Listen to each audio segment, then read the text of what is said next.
मैं 4 जमातां की पढ़ियां, मैं फतवे लावां हर एक ते। मैं 4 जमातां की पढ़ियां, मैं फतवे लावां हर एक ते। कदी बेअमलां ते, कभी बेअकलां ते, कदी शायरी ते, कदी गाउण ते, कदी हसण ते, कदी रोअण ते। मैं फतवे लावां हर एक ते। मैं आप मसीदी जावां ना, जे जावां मन टिकावां ना। मैं फतवे लावां ओथे भी, कदी वज़ू ते, कदी नमाज उते, कदी उच्ची नीवी आवाज़ उते, कदी मन्नण या न मन्नण ते, हथ उत्ते थल्ले भन्नण ते।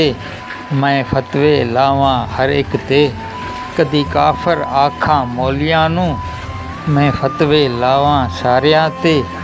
कदी टोपी ते, कदी दाड़ी ते, गल चंगी या गल माड़ी ते। कदी शहीदां ते, कदी मरियां ते, कदी मनाउंदे जन्म वरियां ते। कदी जंगां ते, कदी जहाद उते। मैं फतवे लावां हर एक ते। कदी ईदां ते, शबरातां ते, कदी जागण वालियां रातां ते, कदी देरां ते, कदी ज़बरां ते, कदी मज़ारां ते, कदी कबरां ते। मैं फतवे लावां हर एक ते। सब कुछ होया पर होया न मुसलमान, मैं सब कुछ होया पर होया न मुसलमान।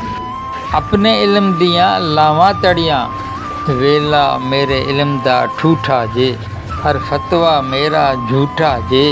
मैं आप तां फर्ज निभावां ना, दीन दे नेड़े जावां ना, पर काफ़र आखां हर एक नूं।